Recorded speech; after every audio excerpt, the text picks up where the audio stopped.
Welcome to my channel. Click on that little red button to subscribe to my channel and click on that little bell notification icon to be notified. Flight attendants and pilots, what not safe work things occur during your jobs? As a flight engineer in the AF flying out of an island in the Pacific, a sailor has fallen overboard and drowned. The Navy recovered his body a few days later. Since this is downrange, only a body bag is available, not a transport casket. Before takeoff, the loadmaster comes to the cockpit screaming, yelling and babbling. He says the body in the bag is wiggling. Turns out eels have entered his body via mouth and are wiggling within his body, causing the movement. Not me, but a friend who's a flight attendant who came across this really stubborn male passenger who wanted a sanitary pad that he saw the flight attendant hand over to a female passenger, convinced that it was an eye mask thingy he put on before sleeping.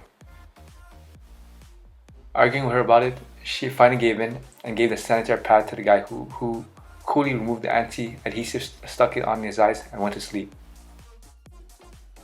A couple of our boys were on the return leg of an offshore crew change. 15 minutes out from the deck, they catch movement in the back. One of the passengers had unbuckled his harness and is getting up out of his seat. Big no on a helicopter.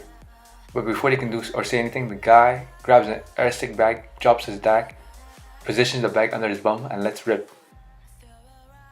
The bag lasted maybe 3 seconds.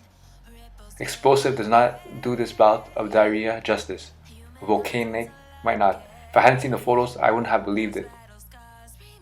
It coated the floor, his seat, the seats beside it, and the poor sads in them.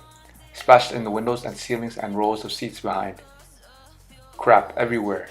And the smell. The real kicker is that even though they're only 15 minutes from the rig, they couldn't go back. If they did, the chopper would be stuck on deck until it could be decontaminated by the cleaning crew. A dangerous and explosive operation. Meanwhile, everyone due to come off swing in the next few days would be stuck on the rig until we did, while there wouldn't be enough beds in town for the oncoming crews. And the nature of the rig is that it can't fully operate while there's a chopper on deck, literally millions of dollars in lost production.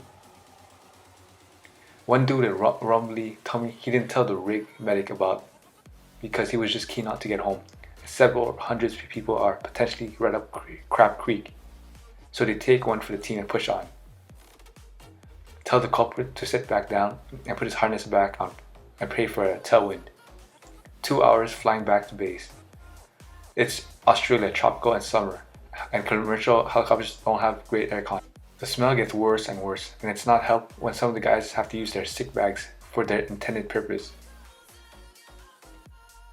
But at the end of the flight, the pilots all are flying with their heads out of the cockpit windows just to breathe, and have given serious consideration to landing as soon as they were over the mainland, or any land.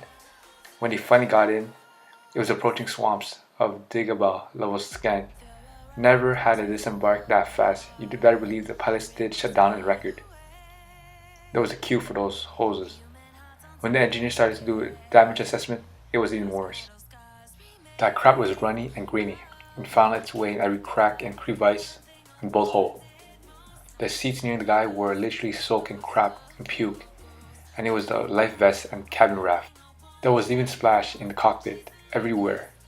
We had to fly in a specialist clean crew, the kind that normally does crime scenes, and fully strip, dismantle the cabin down to bare fuselage. In the end, the seat of the guy to the right was so saturated, so caked and stained and soaked with this crap that we had to write them off.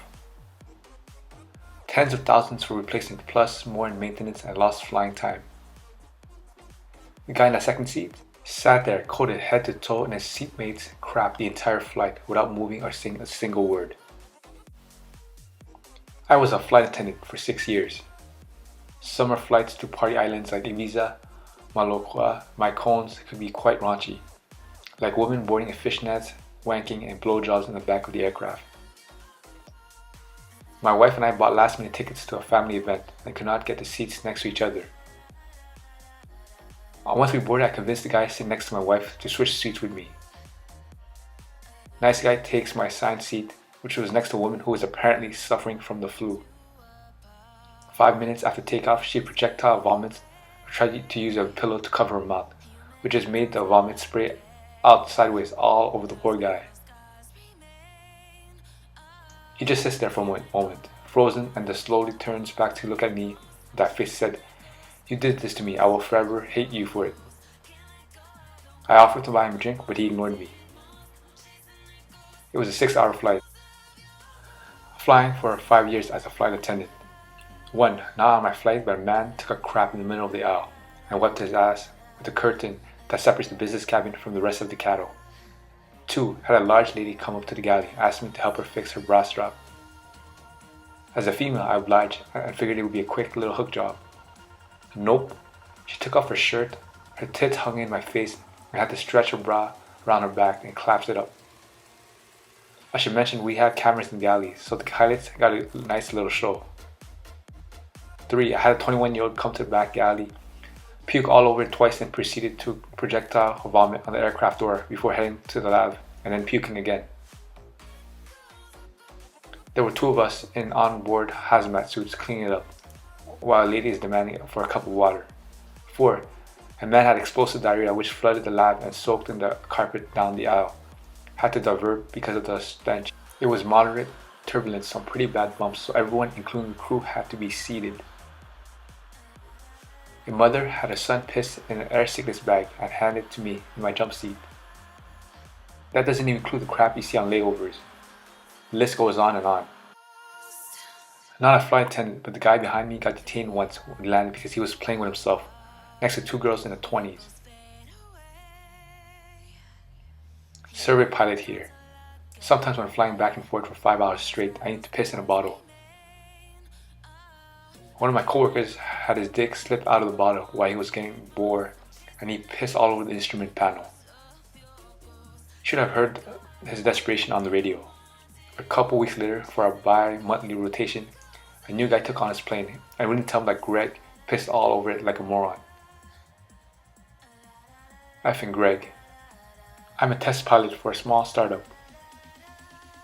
Landed a few weeks at a small airport in the middle of nowhere to empty my piss bottle / fill up my water bottle. My right seat wanted to check out the heli that was right there, Long Ranger. I went to use the bathroom and he comes running to me. Turns out the 2 medics for the local medevac service were in the heli making bam bam. We got to watch them both run naked from heli to the training station. On the way over to the radio, we got asked to never discuss what we saw. Obligatory, not me, but a friend of mine disclaimer. I have a female friend who flies transatlantic as a flight attendant. She told me a story of how one of the passengers had been in the bathroom for at least 15 minutes. Being a busy flight, people were pissed off and complained to her that he had been there for a long time. She went to the door and knocked a couple of times with no response. Obviously, being concerned for this passenger's safety, the doors were opened. Inside was a guy on a toilet, trousers and ankles, headphones in his phone, with porn playing, flaccid dick in his hand. Bro fell asleep while whacking it in an airplane toilet. Embarrassment ensued. Just a plain passenger, but this happened on my last flight. About halfway through, the pilot comes over the intercom and says, please come out of the bathroom. Smoking in an airplane is illegal. Naturally, this gets the whole plane on edge. Turns out it was an old woman who was completely naked and vaping in the bathroom while refusing to come out. They eventually had to break in the bathroom and take her out, which caused the woman to try and fight the flight attendants. She was arrested as soon as we landed. My flight director found a bag that was moving in the overbin. It turns out it was a young girl and a bag. Out of Port-au-Prince, Haiti, it was a sex slave, Haitian girl being sent to Canada. Everyone is telling once-in-a-lifetime stories, but the most common not safe for work thing that happens on airplanes is dudes falling asleep and getting noticeable boners. Not a pilot of FAA, but I fly between 100 to 150 flights a year. One time I was flying out of a small Midwest airport to Dallas. I rolled to the airport restaurant/bar to get a bite and a drink before takeoff. I noticed this lady sitting by herself at the bar. A gentleman approaches her. They seem to be hitting it off, flirting, laughing, etc. Time comes to board the plane, and since this was on Southwest Airlines, it was pick your own seat. Naturally, they sit next to each other. I'm a few rows behind them. Flirting leads to touching and then kissing. You can see that hands are wandering everywhere. By this point, I'm not the only casual observer. About 3 or 4 guys are looking and laughing. We all bond over the public display. It escalates to a point where she goes to the bathroom. About 30 to 40 seconds later, he follows. Apparently, they thought there was enough time to be inconspicuous. As he approaches the bathroom, she's already in. A flight attendant stands in front of him and says, "No, back to your seat." She knocks on the door and tells the lady to go back to her seat. All the observers are laughing at this point. The flight continues and she is practically mounted on him, doing everything they could possibly do while keeping clothes on. This continues until we land on the plane. She quickly hurries off the plane. He is a few steps behind her, but she seems to be in a hurry. The other observers and I are talking about it and laughing as we exit the secure area in the baggage claim area.